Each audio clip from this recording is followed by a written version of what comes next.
Hello दोस्तों, मेरा नाम गिरीश कुमार है और आज के इस सेशन में मैं आपको बताने जा रहा हूँ कि डेटा स्ट्रक्चर क्या होता है और आर लैंग्वेज में डेटा स्ट्रक्चर को हम किस तरह से यूज़ कर सकते हैं। तो चलिए थोड़ा डिस्कशन स्टार्ट करते हैं। डेटा स्ट्रक्चर पहले समझते हैं कि होता क्या है। तो देखिए, डेटा स्ट्रक्चर क्या होता है, किसी भी लैंग्वेज के अंदर डेटा को मैनेज करने के लिए ना हम मैनेज करते हैं उसको, डेटा को किस तरह से स्टोर कर सकते हैं। वो जो फॉर्म्स होते हैं, तरीके होते हैं, उनको हम डेटा स्ट्रक्चर कहते हैं। जैसे कोई डेटा होता है, वो अमित है, यानी इसके अंदर कैरेक्टर्स हैं, ठीक है। और एक 50 है, ये नंबर है। तो नंबर्स होते हैं, कैरेक्टर्स होते हैं, बुलियन की तरह होते हैं, जैसे ट्रू और फॉल्स होते हैं। तो ये सब एक डेटा स्ट्रक्चर का हिस्सा है, part of the data structure. अब हम बात करते हैं कि डेटा स्ट्रक्चर जो है आर लैंग्वेज में हम कैसे यूज़ कर सकते हैं। तो आर लैंग्वेज में ना हम तीन तरीके से डेटा स्ट्रक्चर को यूज़ कर सकते हैं। एक होता है वेक्टर्स की फॉर्म में, तो वेक्टर्स। एक दूसरा होता है लिस्ट, यानी लिस्ट के तरह से यूज़ कर सकते हैं। तीसरा होता है डेटा फ्रेम। तो आज के सेशन में डिस्कस करेंगे वेक्टर्स और लिस्ट। तो सबसे पहले समझते हैं वेक्टर्स क्या होते हैं। वेक्टर्स एक होता है कलेक्शन ऑफ सेम डेटा, यानी सेम तरह का डेटा जो है ना वो स्टोर करते हैं एक वेरिएबल में। यानी यहाँ पे नेम्स है, एक वेरिएबल है, इसमें सेम तरह का डेटा है, यानी ये क्या है, नेम्स हैं सभी, इसमें कोई भी नंबर नहीं है। तो इस तरह से ये जो वेक्टर जो है, ये क्या होगा, ये एक हो गया कैरेक्टर की तरह, कैरेक्टर को स्टोर करने वाला वेक्टर, यानी कैरेक्टर्स, यानी ये लेटर्स हैं।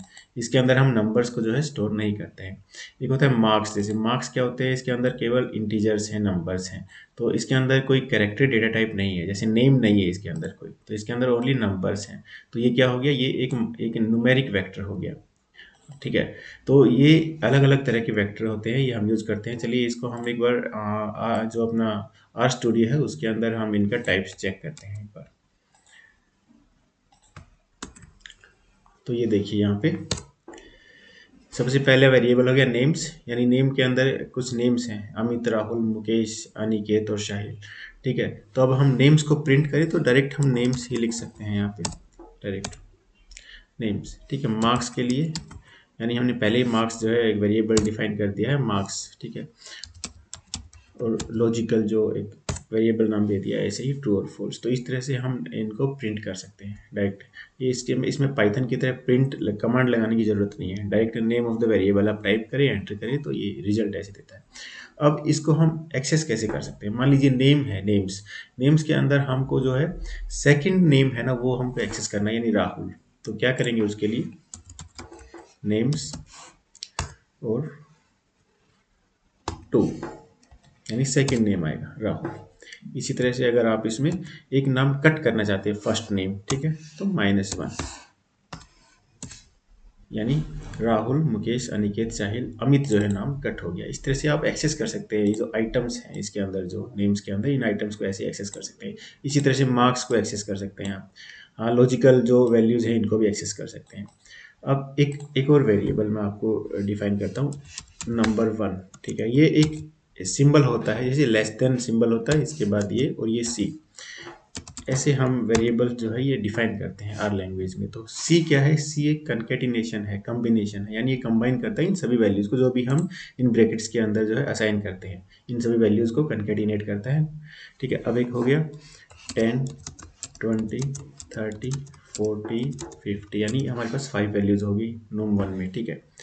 अब एक होता है num2, नंबर 2 ले लेते हैं,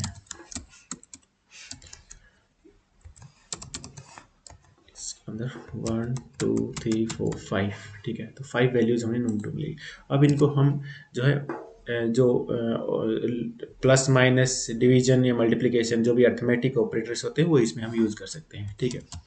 तो num1 प्लस num2, ठीक है।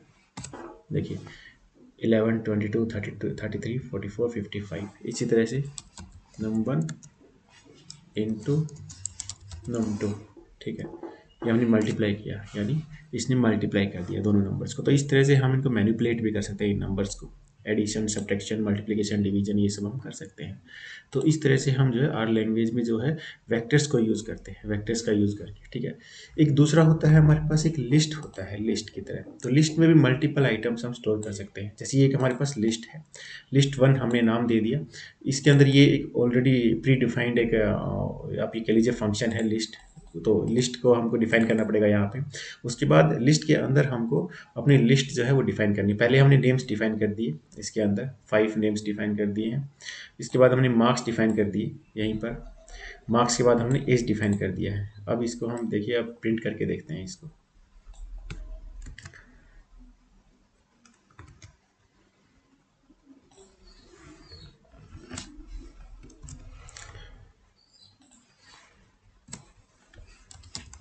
लिस्ट वन, ठीक है। तो ये इस तरह से जो है आप इन आइटम्स को एक्सेस कर सकते हैं लिस्ट वन में। आप अगर लिस्ट वन ही एक्सेस करेंगे तो पूरा name of the list and marks की लिस्ट और एज की लिस्ट जो है वो आ जाएगी।